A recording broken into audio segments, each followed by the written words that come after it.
Eh bien, coucou tout le monde, j'espère que vous allez bien. Aujourd'hui, je vous retrouve dans une petite vidéo. On va discuter de quoi? On va discuter de mon parcours scolaire et professionnel. Je m'en suis toujours sortie en fait. Et sur TikTok, vous avez été beaucoup à me demander des conseils sur comment j'ai fait pour travailler à du coup 16-17 ans, qu'est-ce que j'ai fait, quelle démarche j'ai fait. Et j'aimerais vraiment pouvoir vous aider dans ces démarches parce que je sais que beaucoup sont dans le cas de décrochage scolaire ou encore d'autres raisons. Et d'ailleurs, je voulais vous remercier également parce que sur TikTok, on a atteint les 13 400 personnes qui me suivent.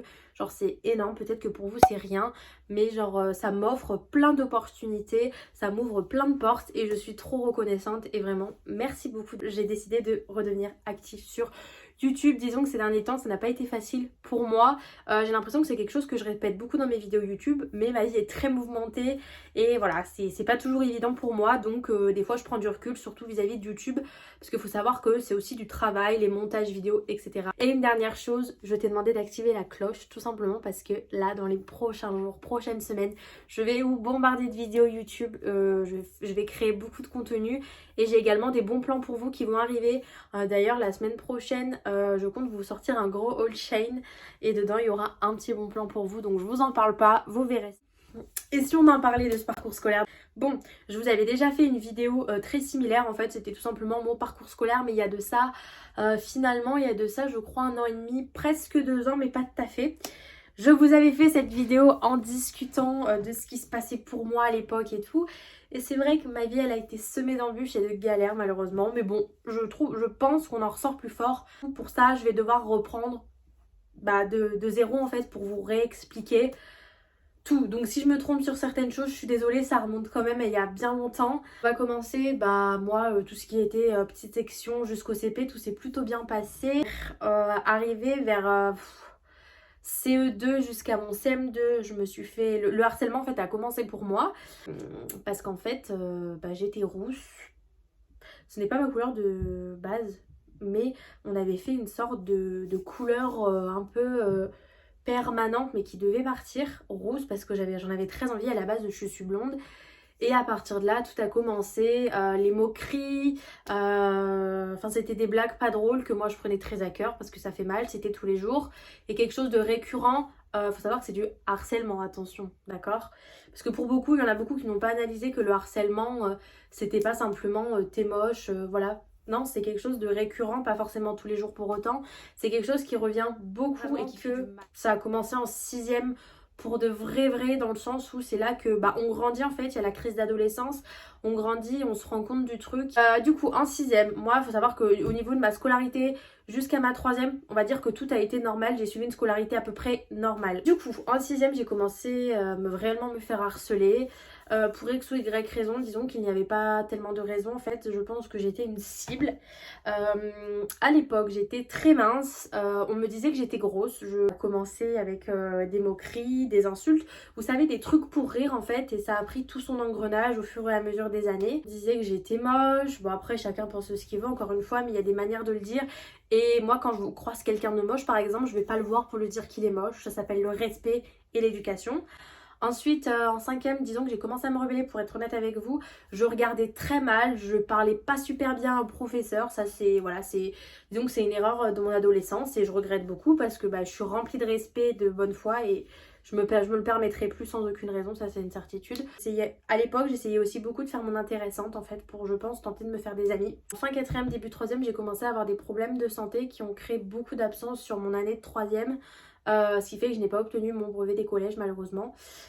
J'ai été dans un lycée de coiffure privé que ma maman payait, pas une fortune mais qu'elle payait cher.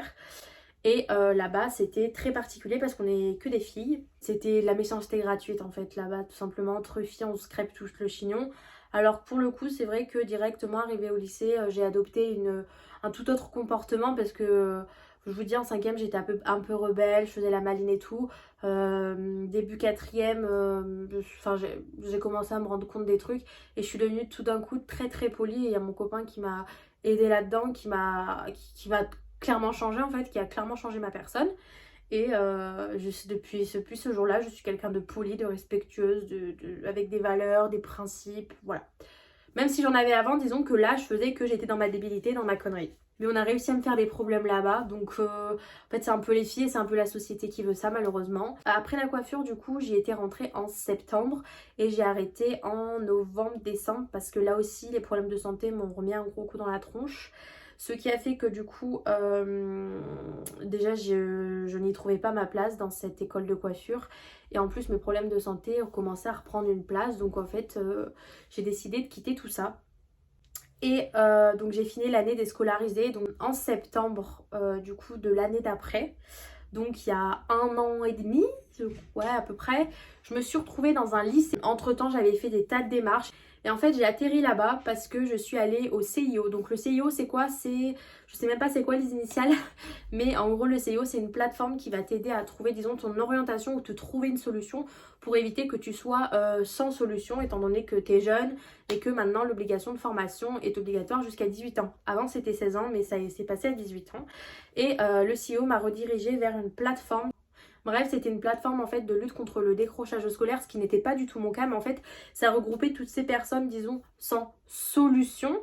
Et du coup, voilà, donc je me suis retrouvée sur cette plateforme où au cours de l'année, en fait, j'avais cours le lundi, le mardi, et le mercredi, jeudi et vendredi, j'étais en stage. Et c'était ça sur toutes les semaines. On avait nos vacances scolaires. Et les cours c'était des cours normaux. Et c'est vrai que bah finalement c'était cool parce que moi j'ai toujours aimé les études finalement. Et avec mon harcèlement et tout ce qui se passait en fait, j'ai un peu tenté de m'éloigner de ces personnes mauvaises et de ces personnes jeunes en fait. Parce que finalement je pense que les éléments qui me sont arrivés dans ma vie ont fait que bah, je suis plus grande mentalement que les personnes de mon âge. Donc voilà, à la suite de ça j'ai moi-même remporté un apprentissage dans le prêt-à-porter, où du coup là-bas j'avais fait des stages, ça s'était super bien passé, j'étais super contente. Mes problèmes de santé continuaient de s'accumuler tout de même, donc j'étais un peu... j'ai commencé en fin juin, et sauf que ce contrat d'apprentissage a pris fin le 26 août, donc pour vous donner une idée. Je suis partie parce que bah, tout simplement déjà ça me causait beaucoup de tort par rapport à ma maladie. Et aussi là-bas, ce qui s'est passé, c'est qu'en gros, en fait, tout le monde se critiquait. Et vous allez me dire dans les commentaires, pour les adultes, pour tout le monde, ouais, mais dans le milieu du travail, tout le monde se critique. Mais les gars, je le sais et je le sais. Malheureusement, c'est comme ça partout. Et mais moi, le problème, c'est que c'est quelque chose que je ne supporte pas. Et c'est vrai que je repoussais à chaque fois la chose en me disant, ça va se passer mieux le lendemain, ça va se passer mieux. Ça va se passer mieux, mais en fait, j'en avais marre, j'avais un trop plein. Et en fait ce qui s'est passé là-bas c'est que vu que tout le monde se critiquait, moi on me demandait est-ce que ouais telle personne elle a dit ça sur moi, ouais qu'est-ce qu'elle t'a dit. Et moi j'étais là mais elle a rien dit, je voulais pas en parler en fait. Et les gens disaient que j'avais dit des choses en fait parce que finalement il y avait pas mal de contrats d'apprentissage là-bas. Et ça faisait que bah en gros on était plusieurs et ça créait des tensions de... Donc voilà, donc disons que je m'en suis toujours sortie, j'ai toujours trouvé une solution, j'ai toujours cherché à en trouver une pour gagner de l'argent, pour ne pas rester chez moi à rien foutre parce que c'est quelque chose que je déteste. Je suis jeune, malgré mes problèmes de santé, je suis quelqu'un qui a l'agnac et je me laisserai jamais marcher dessus. À l'heure d'aujourd'hui, je laisserai plus jamais personne me marcher dessus. J'ai l'agnac, j'ai envie de travailler, j'ai envie de gagner de l'argent, j'ai envie d'avancer dans ma vie, j'ai tout plein de projets en tête. Et là, à la suite de ça, je me suis retrouvée sans rien. Donc septembre, je posais des candidatures partout, je posais des CV partout, même en étant mineure. Je postulais à des CDI, CDD en me disant peut-être que mon CV les fera réagir parce que j'ai des expériences de caisse, j'ai beaucoup d'expérience, j'ai fait beaucoup de stages. Et mine de rien, mon CV est quand même bien plein pour voir que j'ai seulement 17 ans.